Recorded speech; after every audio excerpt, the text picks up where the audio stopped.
La paz de Cristo esté con ustedes, hermanos. Vamos a estudiar la palabra de Dios. Seguimos con la segunda parte en relación a de qué espíritu sois. Vamos a comenzar con Marcos 8, 31 al 33. Y comenzó a enseñarles que le era necesario al Hijo del Hombre padecer mucho y ser desechado por los ancianos, por los principales sacerdotes y por los escribas, y ser muerto, y resucitar después de 3 días. Esto les decía claramente. Entonces Pedro le tomó aparte y comenzó a reconvenirle, pero él, volviéndose y mirando a los discípulos, reprendió a Pedro diciendo: Quítate delante de mí, Satanás, porque no pones la mira en las cosas de Dios, sino en las de los hombres. Aquí podemos aprender, hermanos, en esta escritura, que Pedro, cuando escuchó que Jesús iba a morir, él, pensando como hombre y siendo un vaso de Satanás, siendo un instrumento de Satanás, o sea, su mente y eventualmente lo que dice con su lengua, con su boca, resulta que lo que él pensaba carnalmente no era bueno. Entonces no le dijo Pedro. ¿Qué le dijo? Bien le pudo decir: Pedro, tú no sabes de qué espíritu eres. Pero fíjense cómo aquí dice: Jesús, mirando a sus discípulos. Aquí está la enseñanza. Mirando a sus discípulos,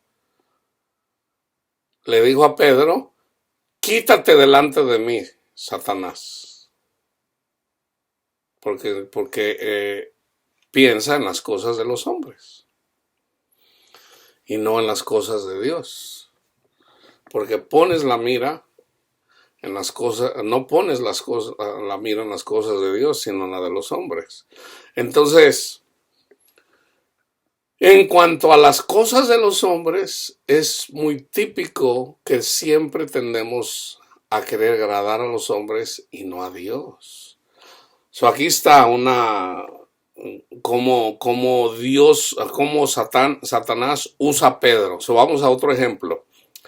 A Marcos 14, 27 al 31.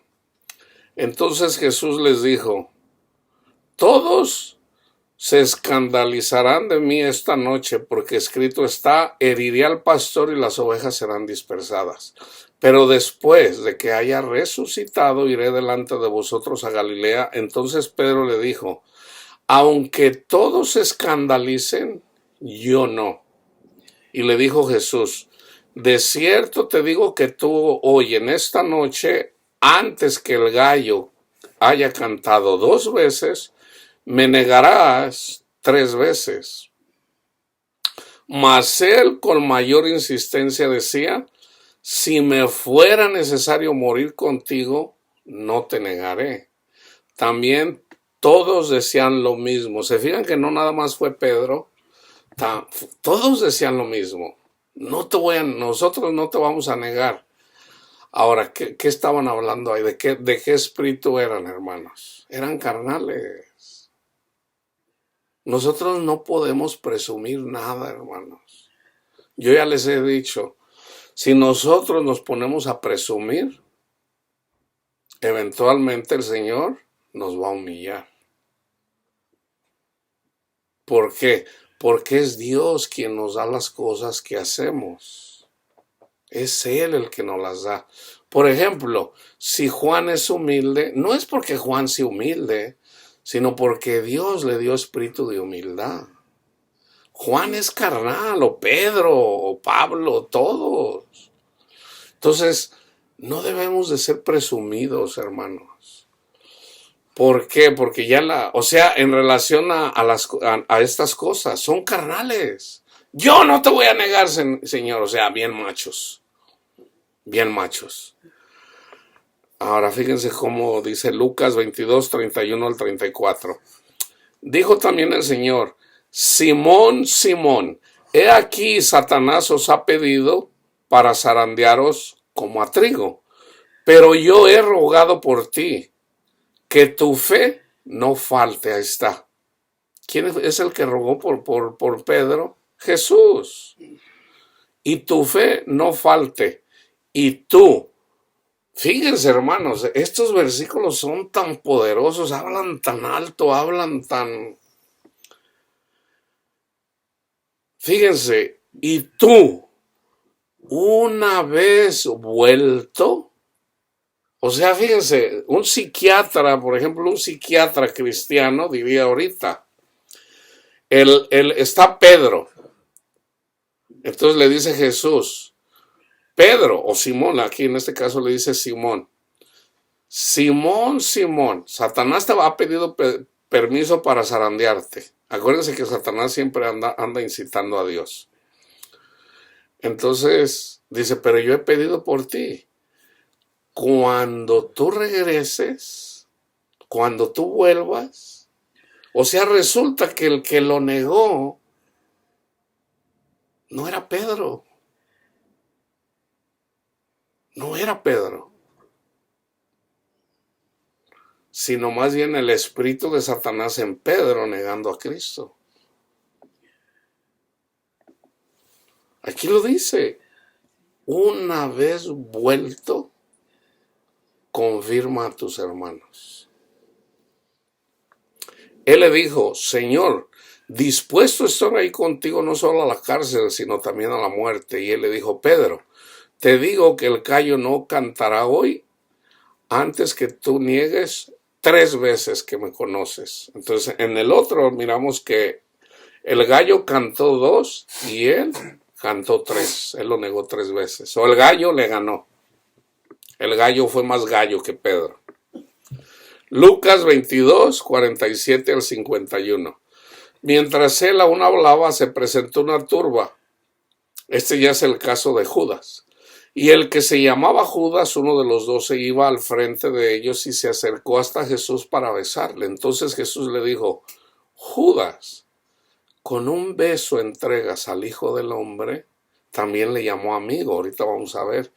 Viendo los que estaban con él lo que había de acontecer, le dijeron, Señor, fíjense, yo una vez les dije que Pedro cuando sacó la espada, sacó para matarlo, pero no. Yo me equivoqué ahí, para que vean que uno se equivoca. Uno se equivoca, hermanos. Entonces aquí está el contexto. ¿Ok? Fíjense lo que dice.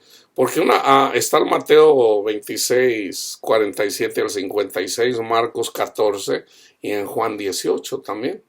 Esta misma narración. Entonces fíjense aquí cómo dice. Señor, heriremos a espada, y uno de ellos hirió a un siervo del sumo sacerdote, sabemos que era Pedro, y le cortó la oreja derecha. Entonces respondiendo Jesús dijo, basta ya, dejad, y tocando su oreja le sanó. Mateo 26, 50 y 52. Jesús le dijo a Judas, amigo Judas, ¿a qué vienes? Entonces se acercaron y echaron mano a Jesús y le prendieron. Pero uno de los que estaban con Jesús, Pedro, extendiendo la mano, sacó su espada e hiriendo a un siervo del sumo sacerdote le quitó la oreja.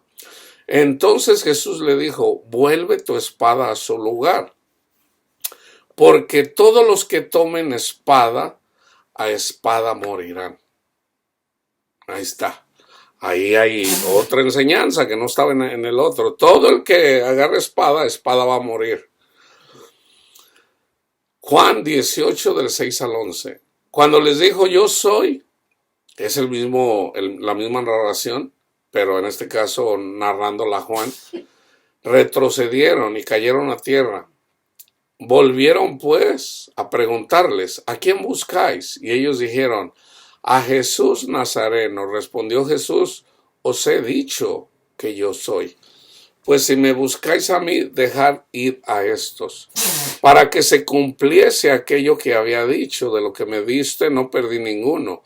Entonces Simón Pedro, que tenía una espada, la desenvainó e hirió al siervo del sumo sacerdote y le cortó la oreja. Aquí dice quién es. Aquí dice quién es. al siervo del sumo sacerdote y le cortó la oreja derecha, y el siervo se llamaba Malco, hasta nombre sale. Jesús entonces dijo a Pedro: mete tu espada en la vaina. La copa que el Padre me ha dado, ¿no la he de beber? También en ese contexto, uno de los narradores dice: ¿a poco piensas que yo no le puedo pedir a mi Padre que me dé legiones de ángeles y los acaba todos? Pero no, se tenía que cumplir. Jesús vino a ser ofrecido como en sacrificio su sangre para nosotros ser rociados con su sangre y sean perdonados nuestros pecados. Juan 13, 21 al 30. Habiendo dicho esto, o sea, ahí podemos ver tanto como Pedro todavía no entendía y como Judas ya había entregado a Jesús. Judas lo entregó. ¿Por qué? Porque Judas amaba el dinero, hermanos. Habiendo dicho Jesús esto, se conmovió en espíritu y declaró y dijo: de cierto os digo, que uno de vosotros me va a entregar. Entonces los discípulos se miraban unos a otros, dudando de quién hablaba. Y uno de sus discípulos, al cual Jesús amaba, o sea, Juan, estaba recostado al lado de Jesús. A este pues hizo señas Simón Pedro, para que preguntara quién era aquel de que hablaba. Y fíjense, aquí lo dice Jesús. Él entonces, recostado cerca del pecho de Jesús, le dijo: Señor, ¿quién es? O sea, Pedro no se atrevió a preguntarle. Entonces, ¿por qué amaba más? ¿Por qué amaba a Jesús? ¿Por qué Juan dice al que amaba mucho? O sea, a Pedro también lo amaba y a todos nos ama. Bueno, yo apenas esta pregunta yo nunca se la he hecho al Señor para que me diga qué, o el Espíritu de Dios, para que me enseñe qué quiere decir eso. O sea, ¿cuál es el mensaje? Todavía no lo sé. Todavía no lo sé. Le voy a preguntar al Señor hoy para que me diga, nos diga, qué, por qué dice al que Jesús amaba, al cual Jesús amaba. A este pues hizo señas Simón Pedro para que preguntara quién era aquel de que hablaba. Él entonces, recostado cerca del pecho de Jesús, le dijo: Señor, ¿quién es? Respondió Jesús: a quien yo diera el pan mojado. Aquí hay yo sé que aquí hay un mensaje también. El pan mojado. Aquel es. Por ejemplo, por este estudio tampoco lo he hecho. De hecho, no lo entiendo muy bien. Pero yo sé que al que Jesús le da pan mojado, entra Satanás en él.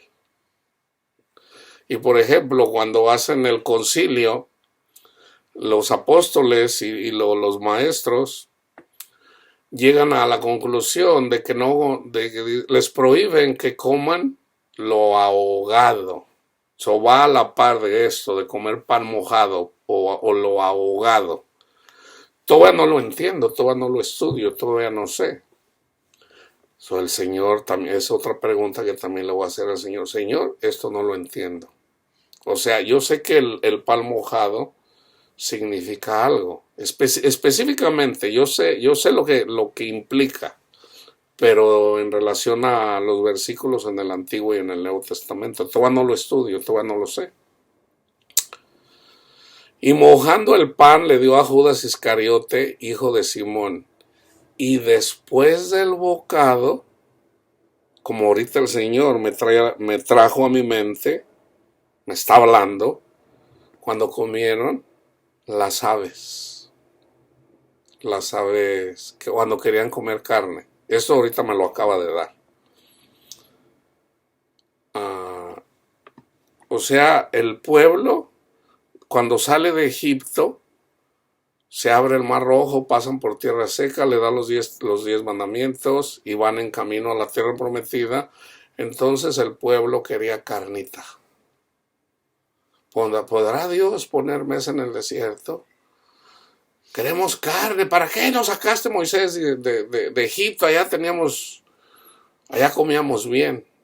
Entonces Dios se indignó y le dijo a Moisés, dales carne. Señor, ¿de dónde le voy a dar carne yo?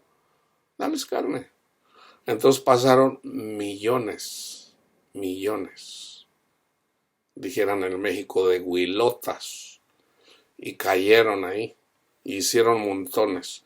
Y en el momento que empezaron a comérselas, o sea, obviamente las prepararon para comérselas, empezó la mortandad.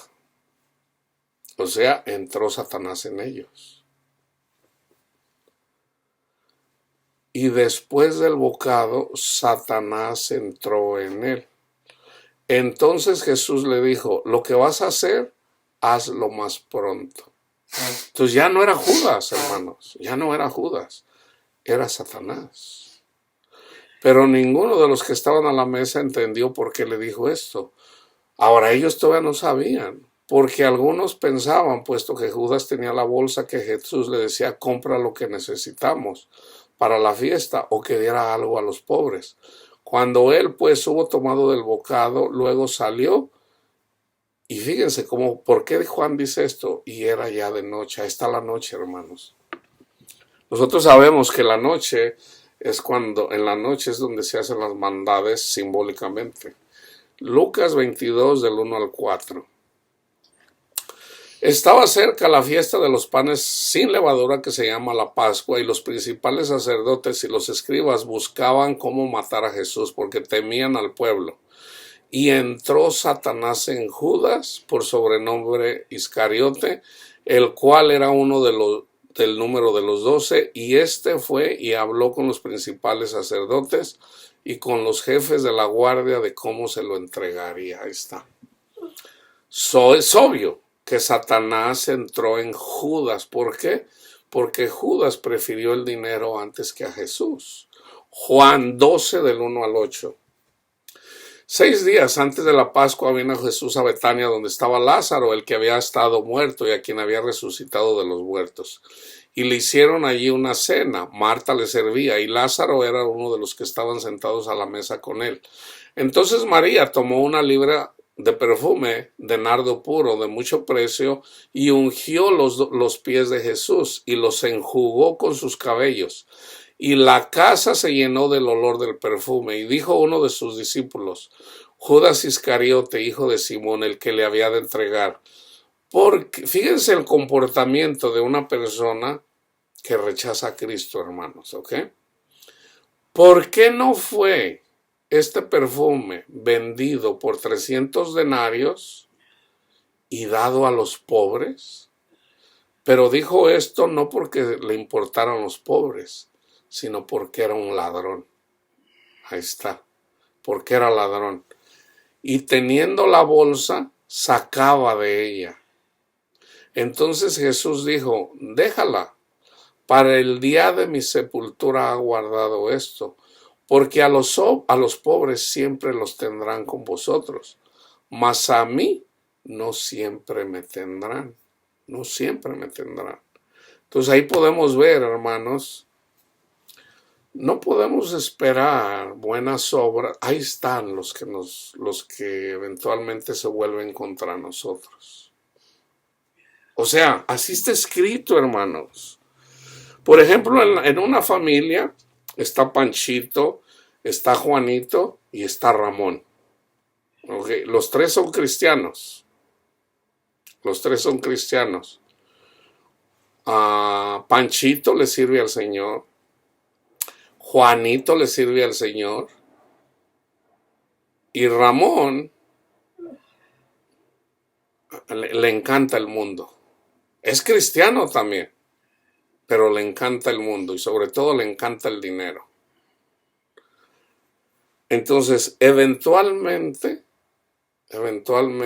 Ramón, al que ama el dinero, entrega a Panchito y a Juanito, o a Panchito nada más, dependiendo en una familia de quién, en la misma familia.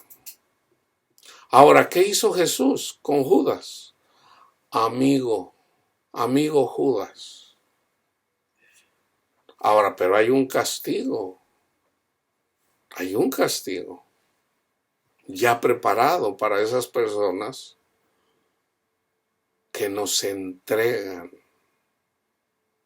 que nos entregan. Entonces, cuando eventualmente apresan a Jesús y lo castigan, Judas se arrepintió, hermanos. Se arrepintió,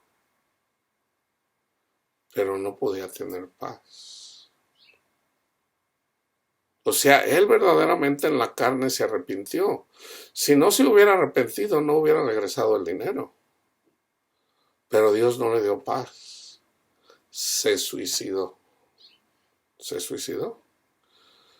Entonces, en la palabra de Dios dice de que se aventó.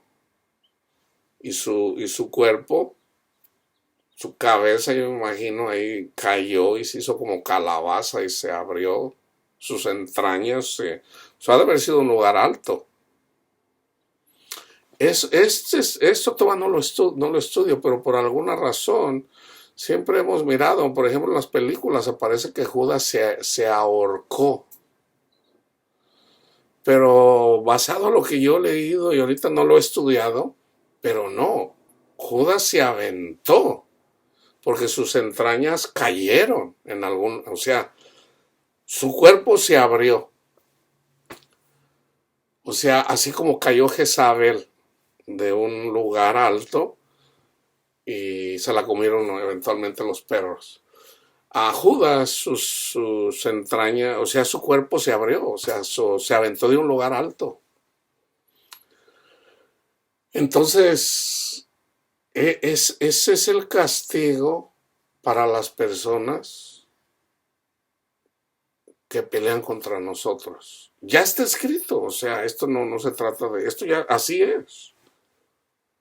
Entonces, las personas que nos persiguen y pelean con nosotros precisamente porque aman el dinero, ¿pudieran ellos arrepentirse? Pues podemos orar por ellos. Y Dios se encarga. Dios es el que llama. Dios es el que llama. Jesús es el que llama. Pero nosotros debemos de decirle a aquellas personas que pelean contra nosotros y nos entregan, aunque muchas veces, a veces precisamente por estas personas nos corren de las congregaciones. Okay.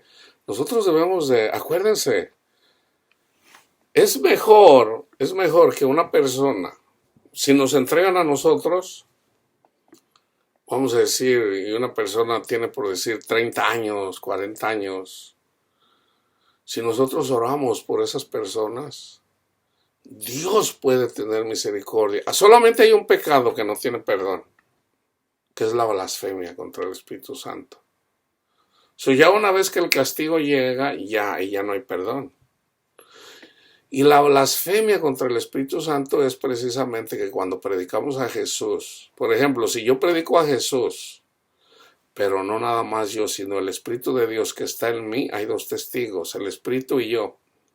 Entonces yo le predico el Evangelio a una persona, entonces si él blasfema en ese momento,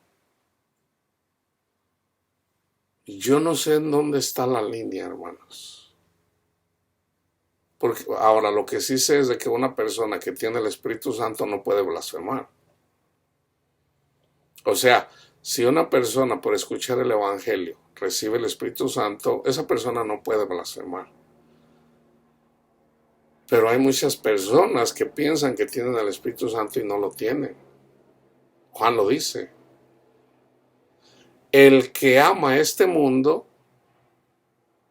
no tiene el Espíritu de Dios. Esa es la clave.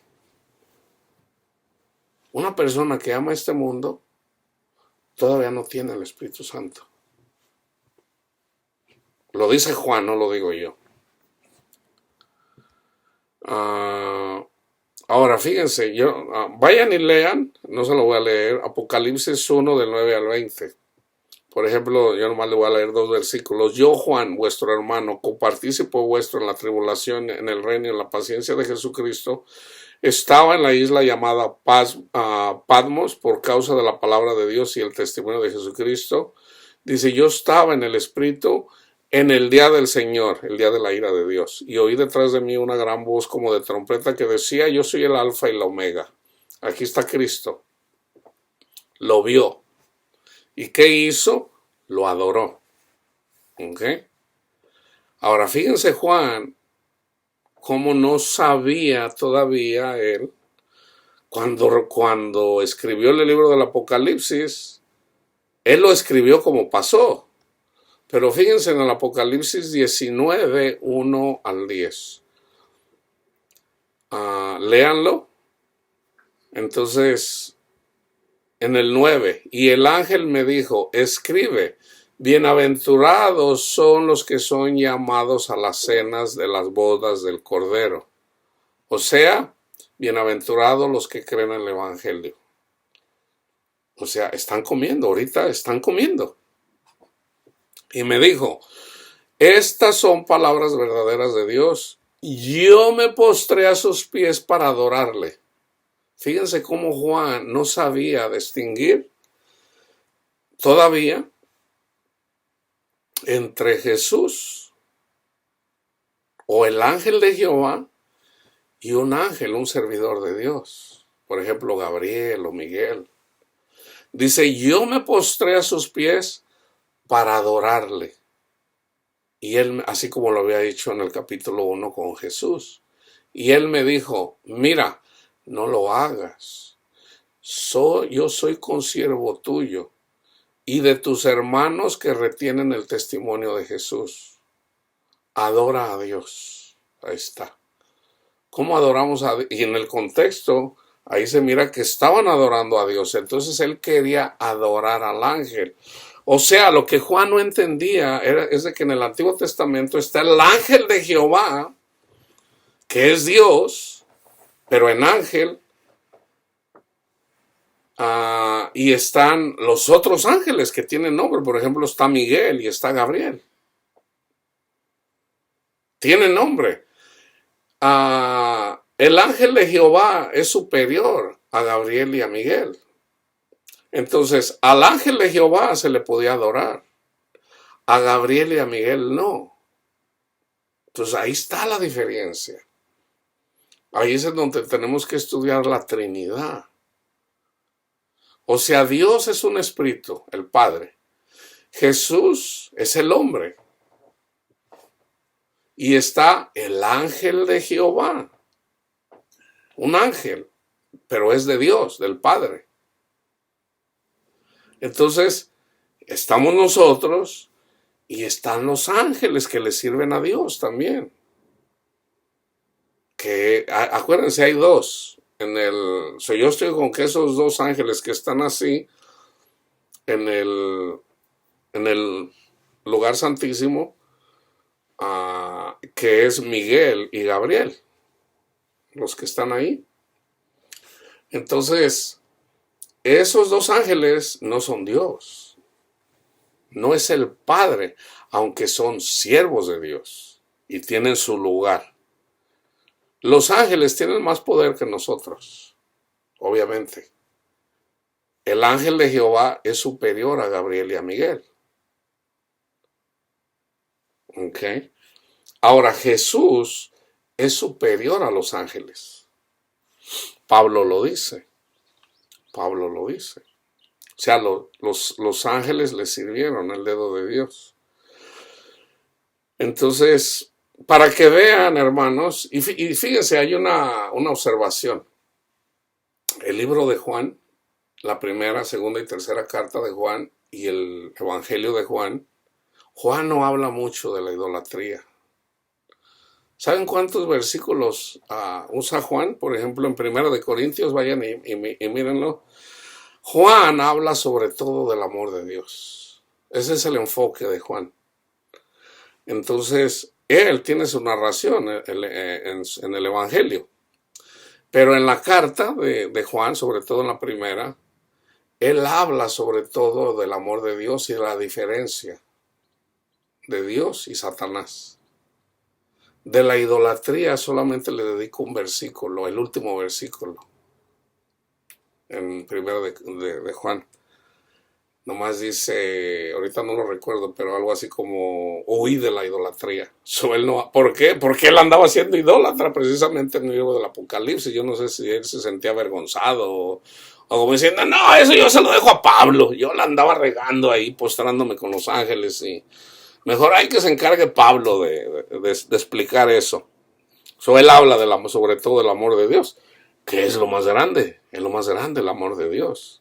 Primero de Corintios 9, del 6 al 10.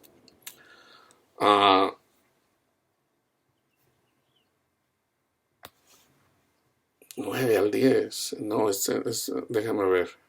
Bueno, me voy a enfocar. Segundo de Corintios 11, 3. Pero temo que como la serpiente con su astucia engañó a Eva. Engañó a Eva. Aquí le enfoque la serpiente, déjenme ver. No sé por qué lo puse esta de primera de Corintios 9. Segunda de Corintios 11:3. Aquí es para que tengan cuidado. Aquí le está hablando a los corintios. Pero temo que como la serpiente con su astucia engañó a Eva, vuestros sentidos sean de alguna manera extraviados de la sincera fidelidad a Cristo. Ahí está. Tenemos que ser fiel a Cristo, hermanos. Fieles a Cristo. En lugar de poner la confianza en el dinero, en Cristo. Siempre. Siempre. Entonces, si por ejemplo un día ya andamos preocupados por dinero y queremos dinero, o vamos y compramos billetes de lotería para sacarnos la lotería o algún scratcher, eso es pecado. Eso es pecado. Porque resulta que Dios se manifiesta con los pobres. Entonces debemos de buscar a Cristo siempre. Debemos de ser fieles a Cristo, hermanos. ¿Ok? Porque si no somos fieles para con Cristo, entonces nuestros sentidos van a ser extraviados. ¿Ok? Entonces, primero de Pedro 5, del 4 al 10. Y cuando aparezca el príncipe de los pastores, vosotros recibiréis la corona incorruptible de gloria. Igualmente, jóvenes, estar sujetos a los ancianos. Y todos sumisos unos a otros, revestidos de humildad. Porque, y luego se va la escritura, Dios resiste a los soberbios y da gracia a los humildes. ¿Ok? ¿Cuál es el contexto? Sujétense a los ancianos.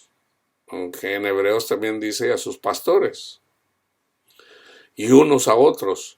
Humillaos pues bajo la poderosa mano de Dios para que Él os exalte cuando fuera tiempo. Y echando toda vuestra ansiedad sobre Él, porque Él tiene cuidado de vosotros, sean sobrios y velad. Sean sobrios y velad. Porque vuestro adversario el diablo, como león rugiente, anda alrededor buscando a quien devorar. Al cual resistid firmes en la fe, sabiendo que los mismos padecimientos se van cumpliendo en vuestros hermanos en todo el mundo. Ahí están los padecimientos, en todo el mundo. Mas el Dios de toda gracia que nos llamó a su gloria eterna en Jesucristo, después que hayáis padecido un poco de tiempo, así como le pasó a Pablo, así como le pasó a Pedro, así como le pasó a Juan y a todos sus discípulos, por un poco de tiempo, no es siempre, hermanos, no es siempre. Él mismo los perfeccione, afirme, fortalezca y establezca. Segunda de Timoteo 4, del 14 al 18. Alejandro, el caldero, me ha causado muchos males en relación a la palabra de Dios. El Señor le pague conforme a sus hechos. Guárdate tú también de él, pues en gran manera se ha opuesto a nuestras palabras. Fíjense cómo, ahora sabemos que una persona que pelea, por ejemplo, si Alejandro peleó contra Pablo, ¿qué les dije yo hace rato? El castigo viene a las personas. Entonces aquí Pablo lo menciona porque pues, él ya se sabe, o sea que a Alejandro le va a ir mal, le va mal, a Alejandro le fue mal, ¿por qué? Porque andó peleando contra Pablo. En mi primera defensa ninguno estuvo a mi lado, sino que todos me desampararon. No les se ha tomado en cuenta, fíjense cómo aquí no pidió por Alejandro. Alejandro que se opuso al evangelio. Pablo no pidió por él. Pero sí pide por los cristianos que lo abandonaron.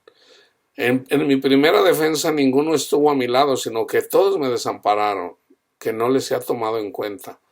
Pero el Señor estuvo a mi lado y me dio fuerzas, para que por mí fuera cumplida la predicación y que todos los gentiles oyeran.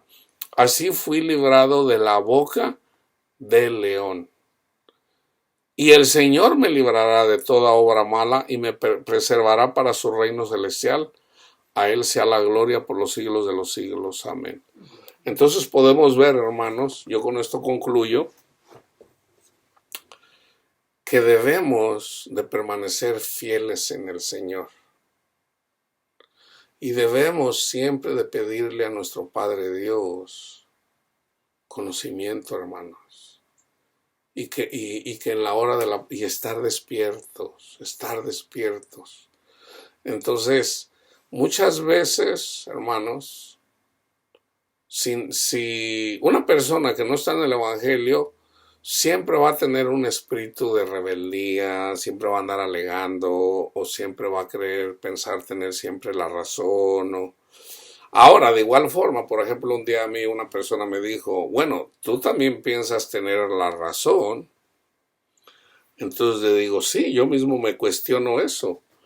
No que en todo tenga la razón, porque lo acabo de decir, yo hablo del tema. Ahorita estamos hablando de qué espíritu somos. Doy el estudio, doy la palabra de Dios. Creo entender, yo de verdad creo. ¿Estoy siendo engañado? Bueno, entonces, ¿cómo yo puedo saber si yo no estoy siendo engañado? Que yo sea de otro espíritu. Bueno, por mis frutos. Ok, entonces, ¿cómo es mi fruto? ¿Tengo paz en el Señor? O sea, debo de entender eso. O sea, yo creo entender. ¿Estoy amando? ¿Tengo gozo en el Señor? O sea, tenemos que mirar el fruto. Entonces digo, bueno, en realidad, pues yo tengo paz en el Señor. Pues yo creo tener la razón, porque yo digo, ahora, ¿en qué estoy equivocado? De alguna cosa que yo, por ejemplo, así como un día yo dije, Pedro quería matar a esta persona. Eso era lo que yo pensaba. Pero ya una vez que se va uno al estudio de lo que dice la palabra de Dios, o sea, en una dice que le tiró, en otra cosa dice, ¿podemos herir a una persona? O sea, preguntó. Entonces ahí se mira que en realidad no trató de matar a la persona. Ahí es donde uno corrige. O sea, de igual, por ejemplo, yo bien pude haber dicho, no, pues Juan, Judas se ahorcó. Yo ahorita, como nunca he hecho ese estudio, no lo sé. Lo único que voy a buscar ahorita es si se ahorcó o no. Pero no es lo que me viene a la memoria. Entonces, ¿pudiera equivocarme? Sí. Pero ya una vez que estoy haciendo el estudio y busco los versículos y los pongo y pongo el contexto, pues ahí está, o sea, ahí está la palabra de Dios. El problema más grande, hermanos, en la palabra de Dios es a entenderlo cuando lo leemos. Ahí es en donde está la situación. No toda la gente entiende las personas. Entonces yo digo, bueno, en realidad yo lo entiendo como debe de ser. O sea, por ejemplo, donde dice Pablo, porque en la ley está escrito, no le pondrás bozal al buey que trilla. Eso yo lo leí la primera vez, ya una vez que el Señor me dio el don de ciencia, y yo lo entiendo a la perfección. Cuando a Pablo le mandaron de Macedonia, a los filipenses, le mandaron dinerito para sus necesidades, dice, yo recibí lo que me mandaron y aún me mandaron varias veces. Entonces dice, y luego se va al Antiguo Testamento, ofrenda agradable a Dios. Yo sé lo que está diciendo Pablo, lo entiendo a la perfección. Cuando Jesucristo se ofreció a sí mismo, también menciona eso, ofrenda agradable a Dios. Lo entiendo, entonces antes no lo entendía.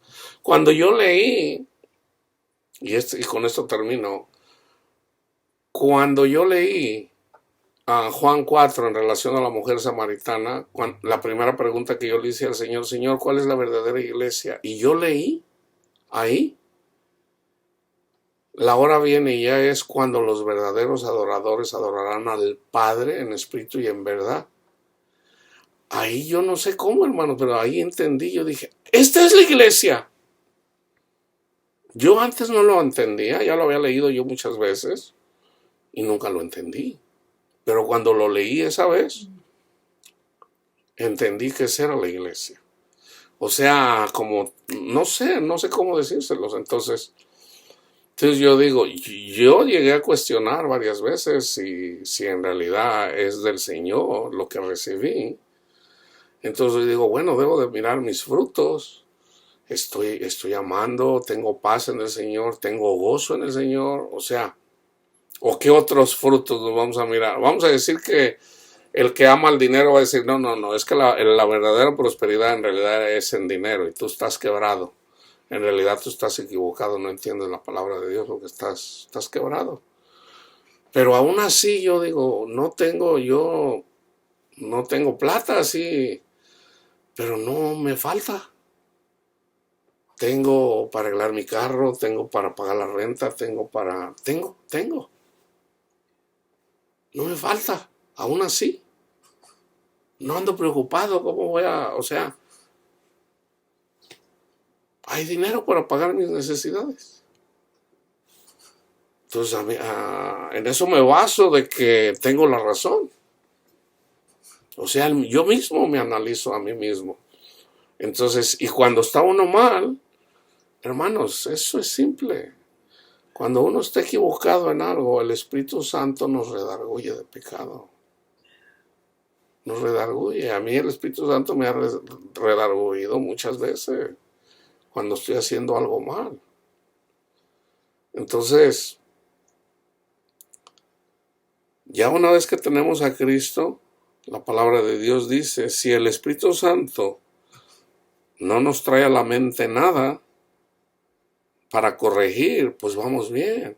Pero si el Espíritu Santo te trae a la memoria un evento, algo en relación a tu esposa, a tus hijos, a tu amigo o a alguien, hazle caso a lo que te está diciendo el Espíritu Santo. Ponlo por obra, hazlo. Te lo está diciendo. O sea, te vas a sentir mal, a lo mejor el Espíritu Santo te está diciendo, discúlpate con esa persona. O a lo mejor el Espíritu Santo te está diciendo, ten confianza en el Señor. O a lo mejor el Espíritu Santo te lo está diciendo con la misma palabra de Dios, que abres la Biblia y, por ejemplo, vas a leer a lo mejor el Filipenses o vas a leer y abres la Biblia y siempre cae donde mismo y siempre es el mismo versículo. Dios te está hablando también, de esa forma te está hablando. Hay mucha gente que hay, sobre todo como los calvinistas, dicen, no, Dios no habla así. Dios habla de muchas formas, hermano. Un burro te puede decir literalmente, conviértete a Cristo. O de alguna forma te lo va a decir. Ya, los burros, un burro habló en la Biblia. ¿Ok? Entonces, eso puede pasar. Eso puede pasar literalmente. Entonces, Dios habla de muchas formas. Palabra de Dios, lo que está escrito en la Biblia, a través de nosotros los predicadores, lo que te dice el Espíritu Santo. A lo mejor hasta un niño chiquito te puede decir ahí, por ejemplo, si tú te enojaste, por ejemplo, con tu mamá o con tu papá, y a lo mejor tu niño te dice, oye papi, ¿estás enojado con tu papá? Ahí Dios está usando a tu hijo para hablarte. ¿Por qué estás enojado con tu papá? Es Dios el que te está hablando, no tu hijo. Dios habla de muchas formas, hermano. ¿Ok? Pero obviamente tiene que ser bíblico. Eso está en la Biblia, sí, nosotros somos los niños, simbólicamente. La paz de Cristo esté con ustedes, hermanos.